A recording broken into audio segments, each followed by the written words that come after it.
an je unguwa a tabbatar da ana dawowa an wanke shi an gyara shi an dan bar shi an sa riga wadda zai dan ringa shan iska zaki ga nonon ki ya dawo lafiya lau yadda yake wannan zufan ba za ta bashi matsala ba domin ainihin abin da nake so in nuna muku shine zafi yana kawo babban nakasu akan bangaren nono. Sunana Abubakar Sadiq wanda aka fi sani da cewa baka da matsala yankin Katsina Central Market a arewacin Najeriya.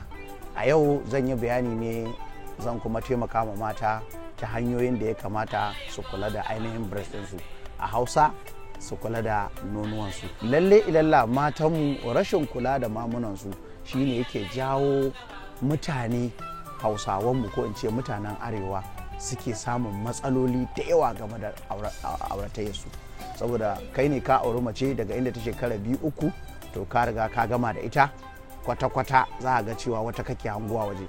To ka gane fa kai namiji idan fa har ka lalata wannan to in ka te waccan da kake hanguwa ita ma fa in ta shigo za ka lalata ta. To ni ina ba da shawara a mazauna na Dr. Abubakar Sadiq wanda na kwashe shekaru ina bincike akan wannan kimiyyar. Na farko dai shine kada mace ta kasance tana cikin gidanta tana barin al'aurar ta waje, ma'ana tana barin mamunan ta waje, ba a ce ta hiddo su duka ba, a'a ya kasance ko da za ta unguwa ko da za ta wani wuri to ya kasance a ce tana zuwa wuraren ta ringa ba nonon ta iska, domin shi nonon yana da wata ainihin rai na daban. Ran da yake da shi shine idan har za ta kunkuma nononta ya kasance ta rufe, ta sa bireziya, ta sa wata riga, ta sa hijabi, to in ta je unguwa ta dawo akalla ta yi awa 2 da wannan hijaban, to in ta zo za ta ga nononta ya yankwale ya kuma ya mushe ya yi waye da sauransu, komin rai shi komin lahiyar shi. So a takaice dai ina so mata su gane akwai abubuwa guda 3 da zan faɗa wanda za su gyara mamunansu. Akwai alkama, akwai farar shinkafa, akwai aya, akwai tamba, sannan ainihin akwai gyada. Waɗannan abubuwan guda 3 idan aka same shi, akwai wani abu da muke ce ma tsintsiyar maza. Tsintsiyar maza idan suka yi amfani da shi suka ringa dakewa suka zama gari, waɗannan in suna sha in Allah yadda Allah zai kare su ga wannan matsalan wadda ta shafi nonuwansu.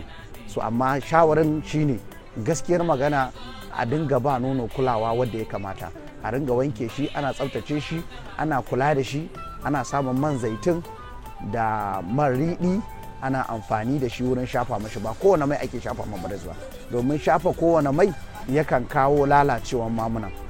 Yawwa wannan shine a takaice. Sannan an wanke shi an gyara shi an dan bar shi an sa riga wadda zai dan ringa shan iska, zaki ga nonon ki ya dawo lafiya lau yadda yake wannan zufan ba za ta bashi matsala ba. Domin ainihin abin da nake so in nuna muku shine zafi yana kawo babban nakasu akan bangaren nono.